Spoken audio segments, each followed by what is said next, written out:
pensamos o es que consideramos que las personas ya tenemos un sueño reparador. Sueño reparador. Quienes están trabajando en escala de sueño tendrán seguramente la duda: ¿y cómo le pregunto a alguien si está en fase 3 o en fase 4? Bueno, eso sería una medida, o más bien, no directamente como fase 3, fase 4, sino tendríamos que irnos a ver cómo está la calidad del sueño al despertar. Cuando alguien no alcanza fases 3 y 4 y fase REM de sueño, normalmente va a sentirse como muy agotado durante el día. Y es la primera de las alertas.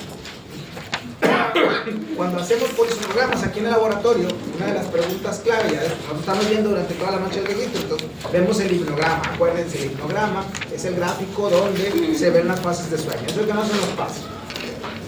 Y entonces nosotros ya vimos el hipnograma de toda la noche y ya tenemos más o menos una apreciación de que también durmió. Entonces hay dos preguntas que son clave. La primera: esta noche usted ha dormido igual, ¿vale?, o muy similar a como suele dormir. Si la respuesta es sí, es muy similar, ¿vale?, entonces podríamos asumir que ese patrón lo tiene prácticamente todas las noches, o la gran parte de las noches. Y entonces la siguiente pregunta es de ¿qué tan descansado se siente ahora mismo? Pues me siento de tal manera. Sí, me siento muy descansado. O no, la verdad es que no me siento muy descansado. ¿Vale? Me siento todavía así como que agotado.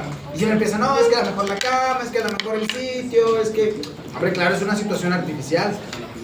Cuando nosotros hacemos polisomnograma, pues es que no nos podemos llevar todo el equipo, ¿vale? Y aún así, con todo el cablerío que conectamos, es anómalo. No, eso no es lo común.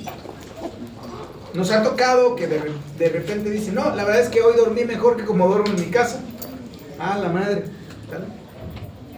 Entonces tenemos nosotros ya visto cuánto tiempo pasó estando acostado en fases 3, 4 y en fase 3, fase 4 y en fase REM. Y de ahí podemos tener un cálculo de calidad de sueño. Ahí no queda muy claro, y al parecer se va moviendo durante las etapas de la vida, en cuánto por ciento tiene que estar en fase 3 y 4 y en fase REM, ¿vale? ¿Cuánto es lo recomendable? Eso sí, pareciera que pasar sueño ligero durante toda la noche no es lo más recomendable. O sea, la mayoría de las personas cuando reportan que se sienten cansados al despertar, podríamos asumir que su sueño ligero fue el predominante durante la noche. Claro, no implica todavía es que para fase 3 y fase 4 es que la reactividad a los estímulos tienden a estar ¿puedo encender el cañón? La reactividad de los estímulos tiende a estar ya disminuida. Entonces algo como el registro del tiempo, esto es el tiempo que va pasando, ¿vale?, pareciera que es de los que se ven primero afectados. Bien, entonces, bueno, a partir de usted que acaba de llegar, usted ya tiene falta la primera, ¿verdad? ¿Apellidos de una vez para ponerlo? Medina Maldonado. Medina Maldonado, y a ver, los que llegaron antes. Bien, bueno, sí, posible. Si no dijeron presente, pues ¿cómo me quedo? Bien, entonces, es a partir de a partir de fase 3 que tenemos sueño reparado, ¿vale?, que es la que tenemos que platicar hoy. La pérdida del tono muscular, aquí en esta fase es donde empieza. Perder el tono muscular hasta llegar fase REM a un tono completamente perdido. ¿Qué quiere decir? Sus músculos están ya completamente sueltos. Y por lo tanto, vamos a ver, como están relajándose los músculos, estamos entrando en fase 3 es donde van a presentarse la mayor parte de los ronquidos audibles. ¿Por qué? Porque se cierra la vía aérea, se empiezan a relajar los músculos de toda la faringe. Entonces, al estar cayendo, ¿vale?, si se dificulta la entrada de aire, pues es que empieza a rebotar. Es lo que hace que se escuche el ronquido, o es lo que hace que se tengan ronquidos. ¿Sí? Entonces,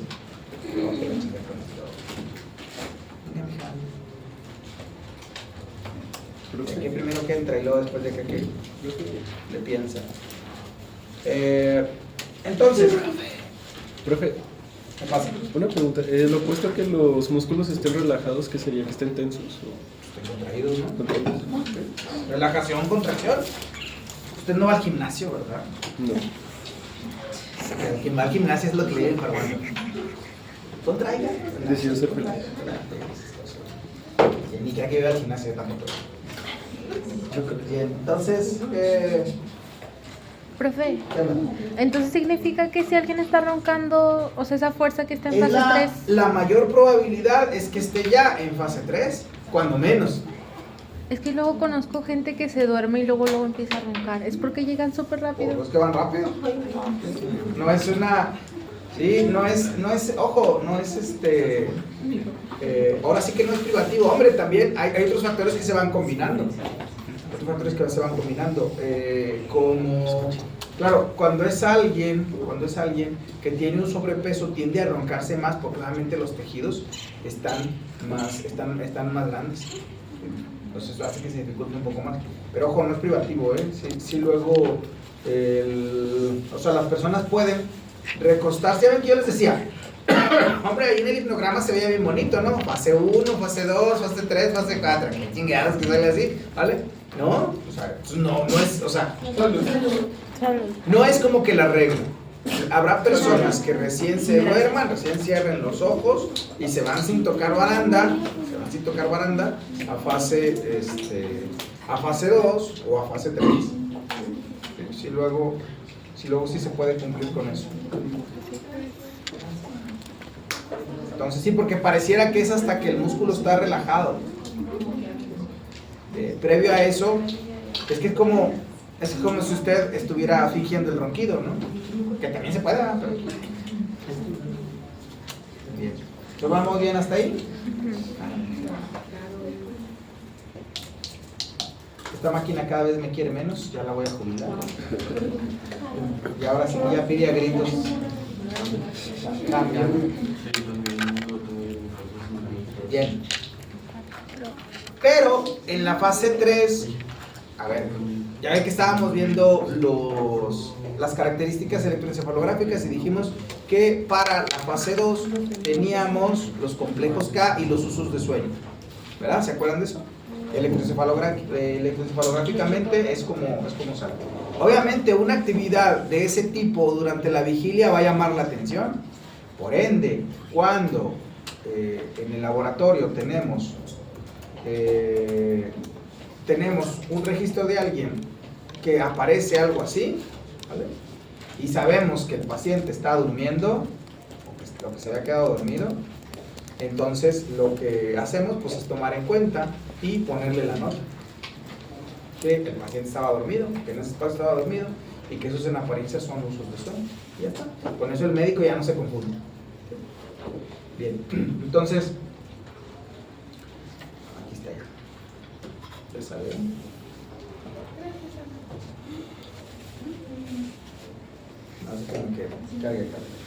Entonces lo característico electroencefalográficamente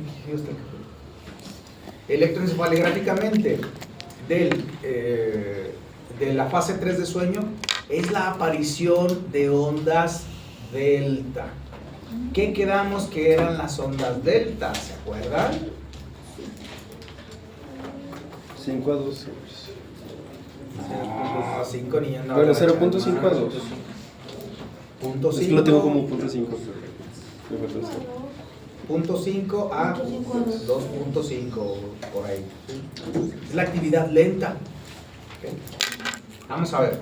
Me supongo que a todos nos queda claro que Los hercios son una medida de...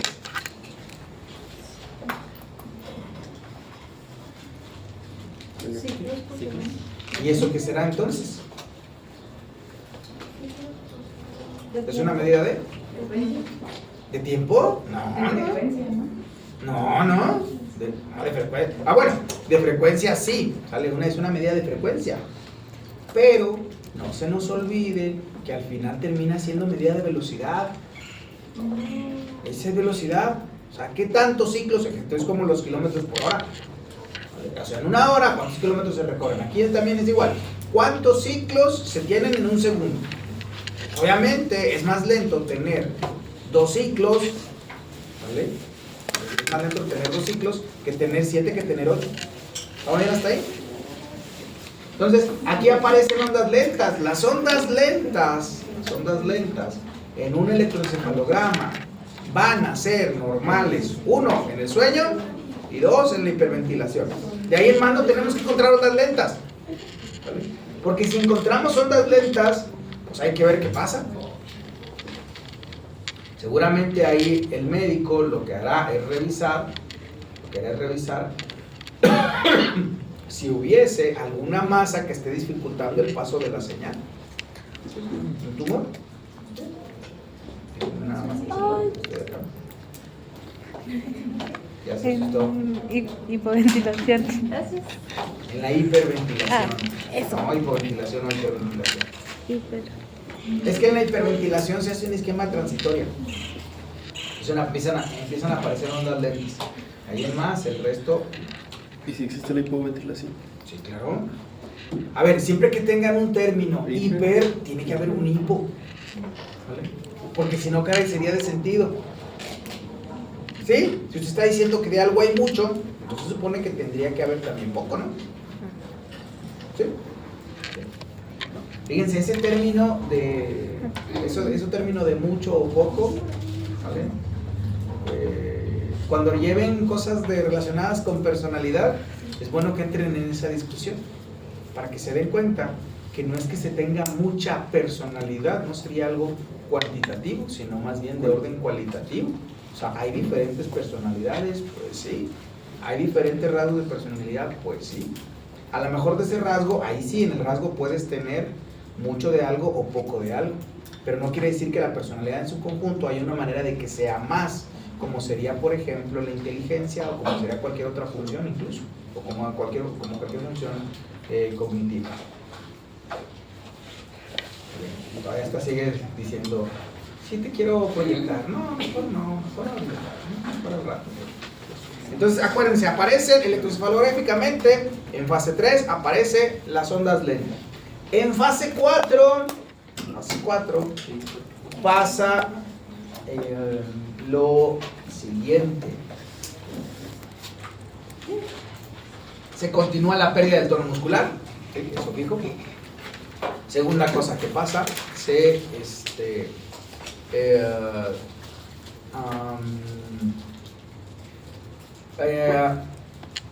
continúa la pérdida del tono muscular, ¿vale? La respiración se invierte entre la torácica y la abdominal.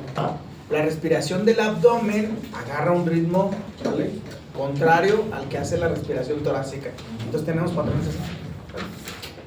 En el polisomograma de ahí del laboratorio sí nos han salido en algunos ese patrón, ¿vale? Ese patrón de que ahorita lo vamos a ver acá representado. Y prácticamente el registro de electroencefalografía se plaga de ondas lentas, son las que predominan. O sea, está prácticamente completo acá de ondas lentas. ¿Ya se fijaron aquí en la de la respiración? ¿Ya se fijaron cómo está invertida? También en una buena parte de fases 3 y 4 es donde nosotros hemos encontrado, fíjense que luego son de los análisis que nos convendría hacerlos, pero nos llevarían mucho tiempo, porque tenemos 6-7 horas de registro. Pues hágale, cada pantalla son 10 segundos, pues hágale cuando terminaríamos, ¿verdad? ¿Vale? Aún así, sí estamos en, o sea, sí hemos en algunos analizado, por ejemplo, si gran parte de los eventos cardíacos, sean bradicardias o sean taquicardias, si están más presentes o si son más de mayor presencia en fase 3 y fase 4, que es lo que hemos encontrado en su mayoría. ¿Vale? Entonces, ¿entendida la fase 4? Estas son las 4 fases de sueño no REM. Y ahora vamos a platicar de esta que les encantó tanto. Esta que les encantó tanto por allá, yo creo que desde los 70s, ¿no? Desde los 70s, el sueño de movimientos oculares rápidos. Era la característica que se veía y fue la primera parcelación que se hizo de fases del sueño. O sea, había fases en sueño de movimiento de los ojos y otras sin movimiento de los ojos. Para eso no se necesitaba nada más que estar observando a alguien durmiendo. ¿Vale? Entonces aquí lo que tenemos es un cerebro que agarra patrones similares a los de fase 1 e incluso hasta de la vigilia. De alguien que está tranquilo, de alguien que está relajado. Y entonces esa actividad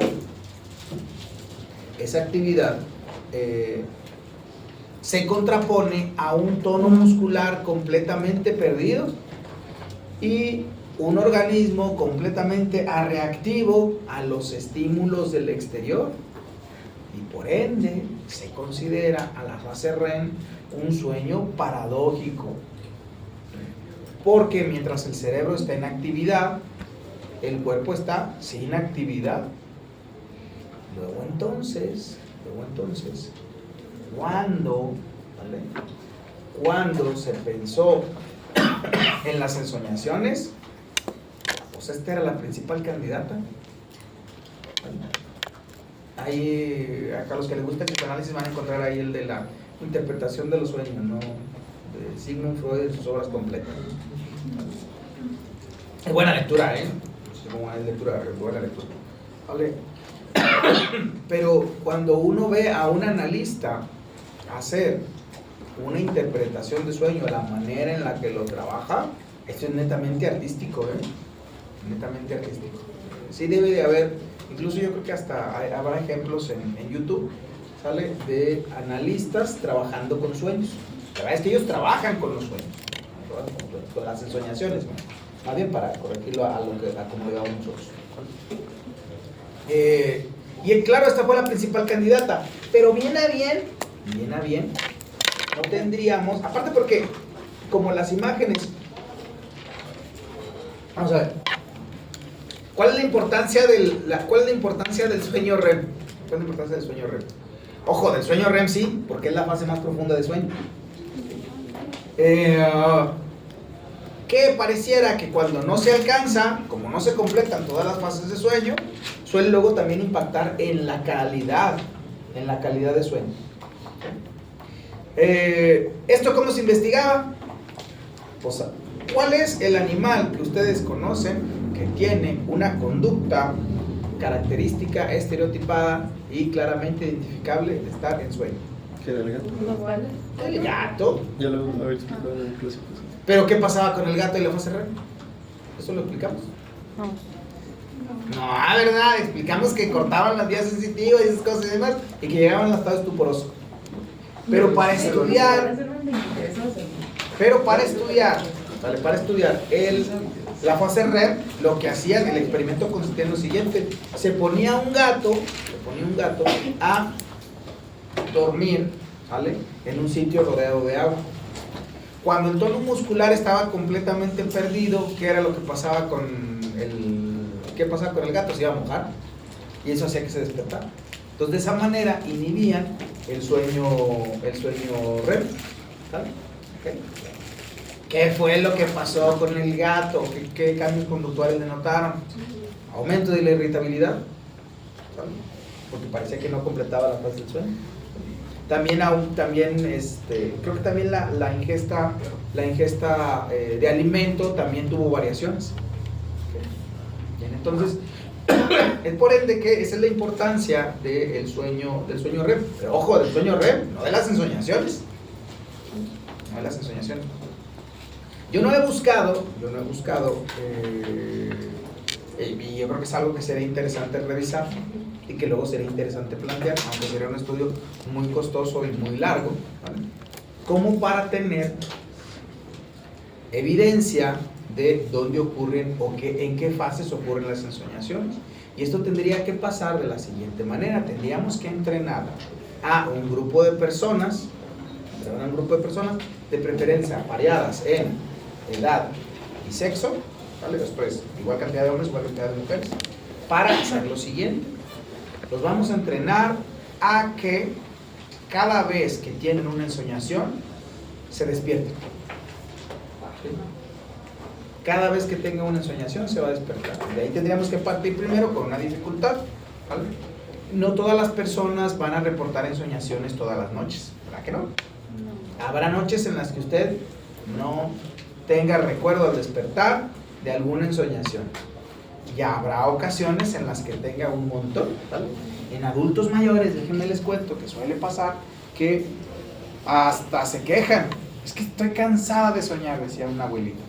¿Vale? Toda la noche estoy soñando, toda la noche. O sea, me duermo y voy soñando. Y luego digo, estoy cansada ya de soñar tanto.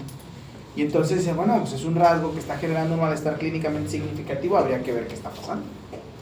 Entonces, tendríamos que entrenar a alguien para que, o entrenar a un grupo de personas para que tuvieran esa consigna. Sí se entrena, ¿eh? Sí se puede entrenar. Entonces, cuando, la consigna es sencilla, ¿no? Cuando estés soñando, lo siguiente es despertarte. Entonces, me voy a despertar siempre después de un sueño. Me voy a despertar siempre después de un sueño. Y su cerebro se entrena para poder hacerlo. A esos tendríamos luego que traernos a polisomnogramas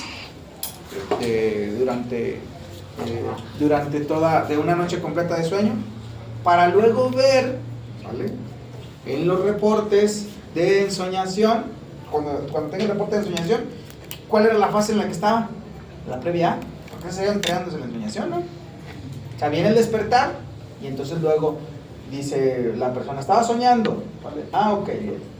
Entonces, nada más estaba soñando, ni nos cuentes que estaba soñando, ¿vale?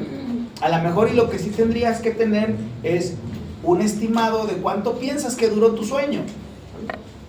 Acuérdense que en los sueños, o en las ensoñaciones más bien, ¿vale?, la cuestión temporal no pareciera que es igual que en la vigilia, ¿vale? Y pareciera que los sucesos se pueden ir avanzando, pero yo pensaría que eso es más algo que ya interpreta el cerebro después de que se generaron esas imágenes, o sea, las ensambla en una historia. Bien, entonces, es por eso el dato.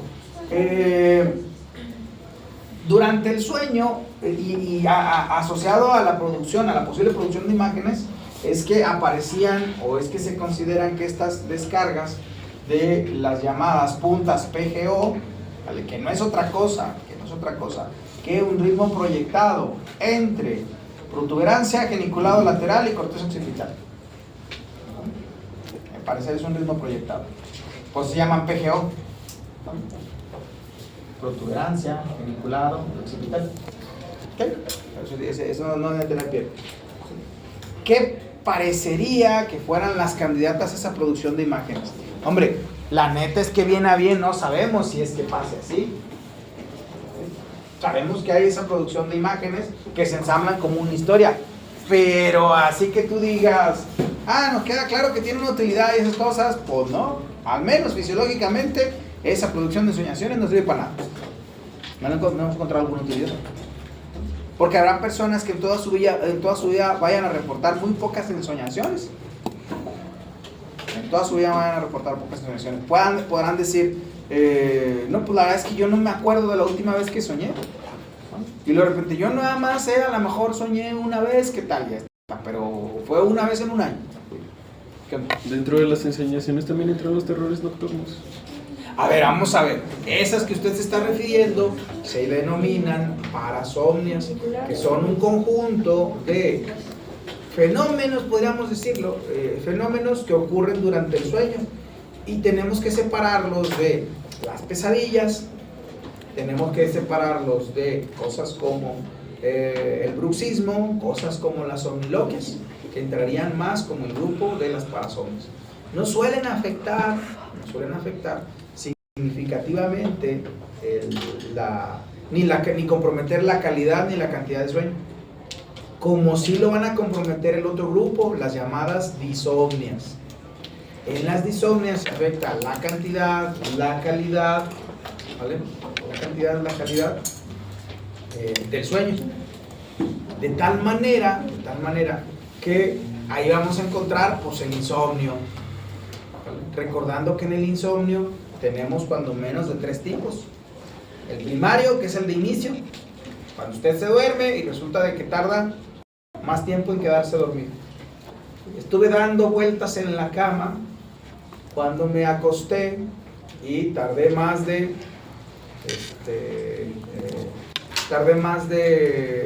15 minutos o a lo mejor más de 20 minutos, a veces hasta media hora, a veces hasta 2 horas, ¿vale? Ya después me quedé dormido y ya, me desperté igual que siempre. Ese es el insomnio primario, ¿vale? Insomnio secundario o intermedio, se duerme, ¿vale? Y luego durante la noche se despierta. Eso es, en una muy buena parte, la sospecha es que se esté asociado a la respiración. Y luego batalla para quedarse dormido otra vez y luego ya se vuelve a dormir. Ese es el insomnio intermedio. Insomnio terciario. Se acuesta, ¿sale? Se duerme, pero en lugar de despertarse a la hora en la que necesita despertarse, a las 4 de la mañana o a las 3 de la mañana ya se despertó. Así le pasó el día de hoy a una de sus compañeras de acá de este lado. ¿Sale? Que ahorita me la encontré, le digo, está somnolienta. Y le digo, ¿qué le pasó? Y le digo, viene usted con ganas de que no quiere llegar. Dijo, no, es que me desperté a las 4. Le digo, ¿y qué? No? Dijo, es que estaba haciendo lo de un trabajo, el trabajo de Ruby, me dijo. Entonces, ya no se pudo dormir. ¿Vale? Y pues se sentía ahorita medio somnolienta, ¿no? Entonces, pero claro, es una ocasión, ¿vale? Y es por una cuestión en particular, por un evento en particular, que a todos nos puede llegar a pasar. Pues no me voy a dormir, por ejemplo, tengo que salir de viaje, ¿vale? A mí me pasa cuando vamos a viajar en avión, ¿vale?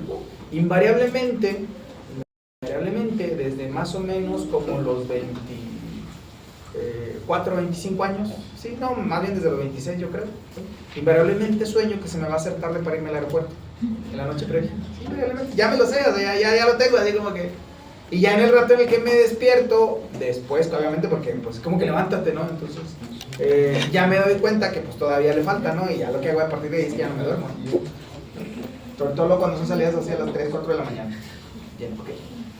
En la fase REM también ocurre un aumento de la temperatura del cerebro y del metabolismo. Muchas de las cosas que se hacen durante el sueño,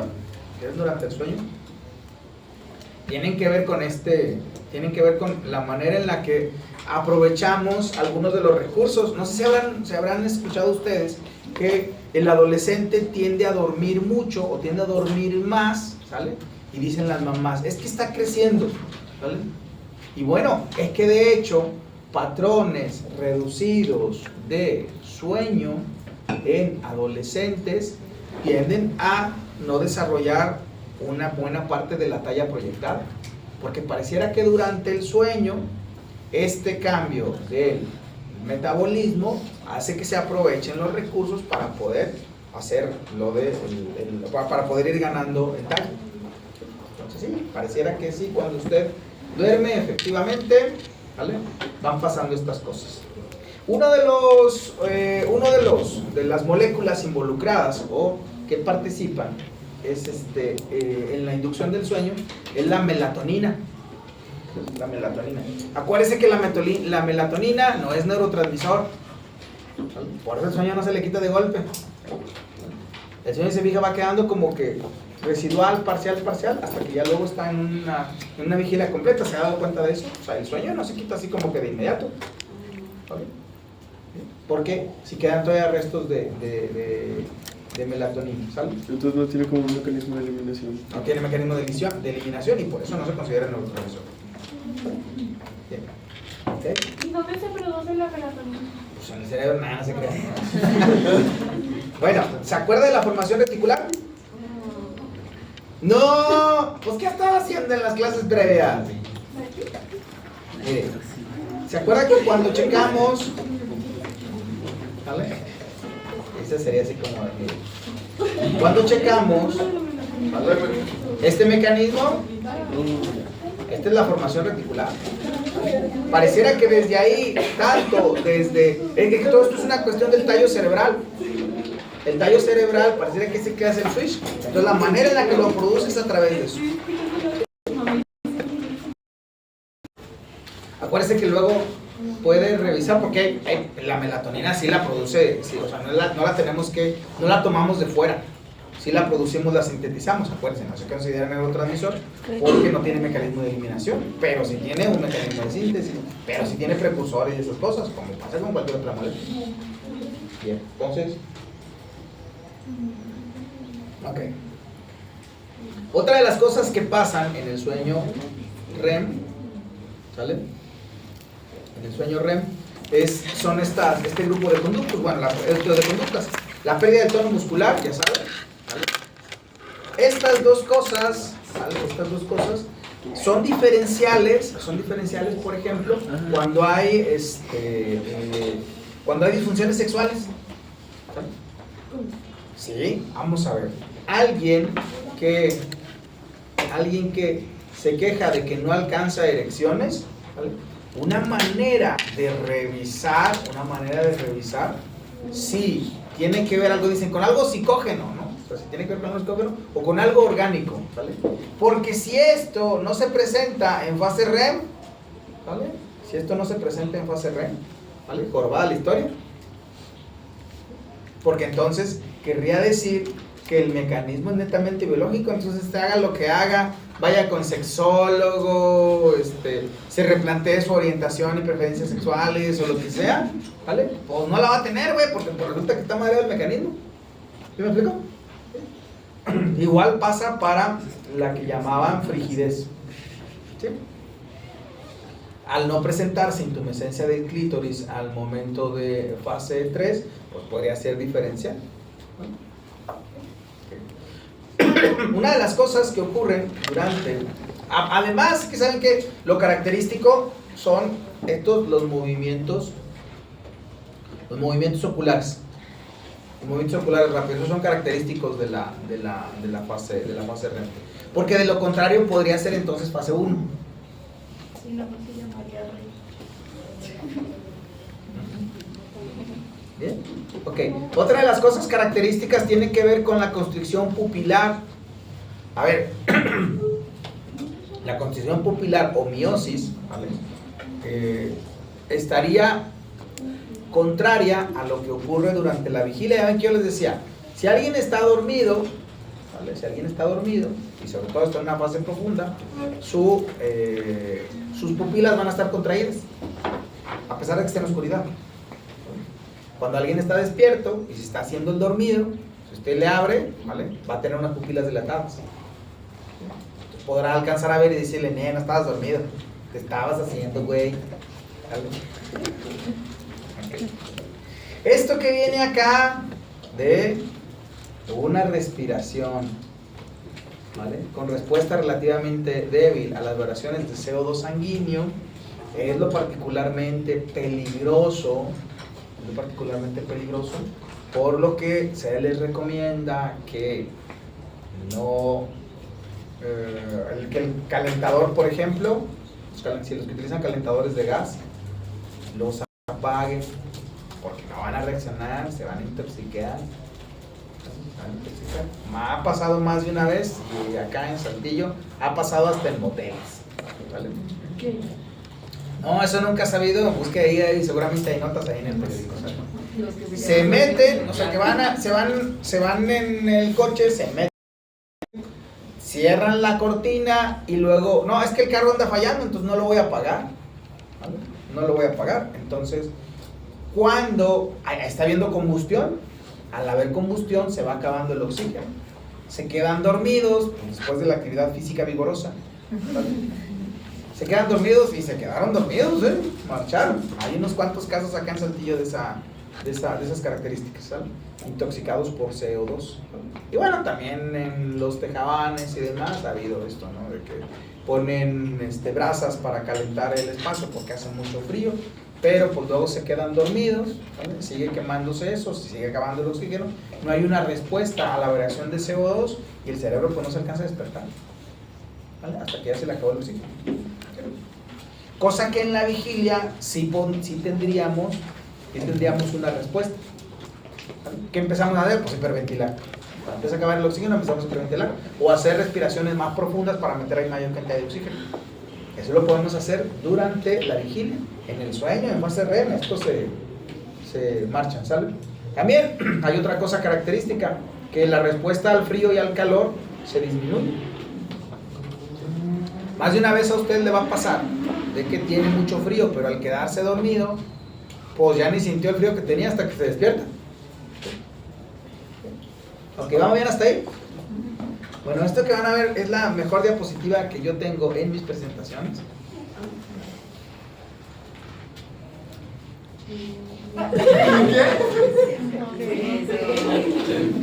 Es que cuando le estaba cuando estaba explicándolo alguna vez en esta clase era creo que el tiempo de pandemia, ¿no? Entonces salió lo que suele salir en todas las clases, ¿no? Suele salir en todas las clases lo que preguntaba usted, ¿sale? Que me da espacio para explicar lo de las disomnias y las parasomnias.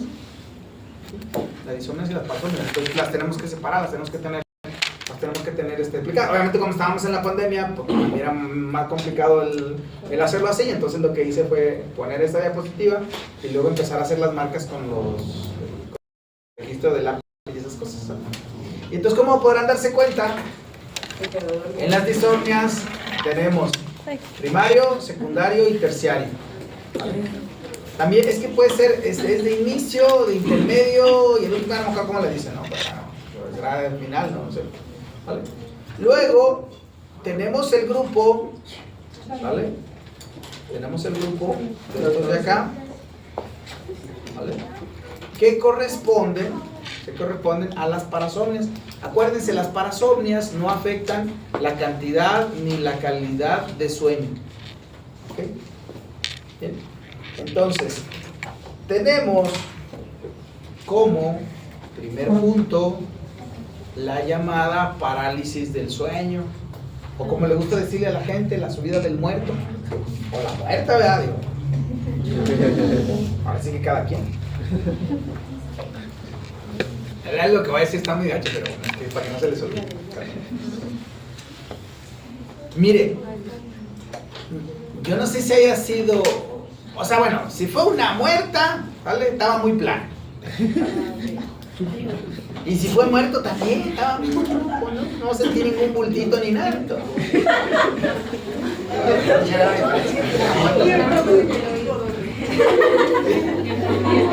Lo digo. Vamos a ver. A lo mejor era porque si fuera una muerta, pues los implantes no se pueden, no. Entonces la parálisis del sueño, bueno, vamos a ver. ¿Qué ocurre en la parálisis de sueño? Vamos a regresar a la formación reticular.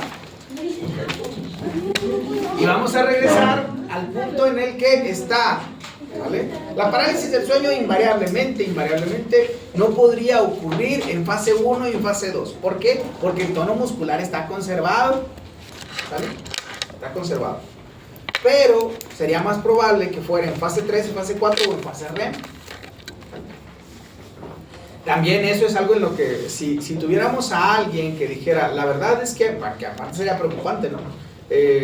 yo prácticamente todas las noches tengo parálisis de sueño.